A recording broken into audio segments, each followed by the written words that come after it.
ঘুমানোর সময় হঠাৎ মনে হয় উঁচু থেকে পড়ে যাচ্ছেন, আর ঠিক সেই সময় শরীর ঝাঁকি দিয়ে ওঠে। এই কয়েক সেকেন্ডে আপনার মস্তিষ্ক আসলে কি ভাবছিল? চিকিৎসা বিজ্ঞানের ভাষায় একে বলা হয় হিপনিক জার্ক বা স্লিপ স্টার্ট। নিউরোলজিক্যাল গবেষণা অনুযায়ী পৃথিবীর প্রায় 60 থেকে 70% মানুষ জীবনে কখনো না কখনো এই অভিজ্ঞতার মুখোমুখি হয়েছেন। কিন্তু প্রশ্ন হলো, কেন এমন হয়? জাগ্রত অবস্থা থেকে ঘুমের প্রথম ধাপে যাওয়ার সময় আমাদের শরীর ও মাংসপেশি দ্রুত শিথিল হতে থাকে। মস্তিষ্কের সাবকর্টিক্যাল অংশ এই হঠাৎ পেশি শিথিলতাকে ভুলবশত নিচে পড়ে যাওয়া হিসেবে ধরে নেয়।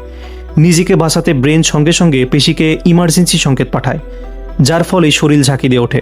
গবেষণা বলছে এটি সাধারণ একটি হার্মলেস বা নিরাপদ প্রক্রিয়া। তবে অতিরিক্ত মানসিক চাপ, ঘুমের ঘাটতি, অতিরিক্ত ক্যাফেন এবং নিকোটিন এই ঝাঁকির মাত্রা বহুগুণ বাড়িয়ে দেয়। সাম্প্রতিক 2026 সালে একটি মেডিকেল কেস স্টাডি অনুযায়ী নিকোটিন গ্রহণ বন্ধ করার পর অনেকেরই এই সমস্যা পুরোপুরি দূর হয়ে গেছে। বেশিরভাগ ক্ষেত্রে এটি চিকিৎসা ছাড়াই ঠিক হয়ে যায়। তবে এই ঝাঁকি যদি আপনার রাতের ঘুম বারবার নষ্ট করে বা প্রতিদিন ঘটে, তবে নিউরোলজিস্টের পরামর্শ নেওয়া জরুরি।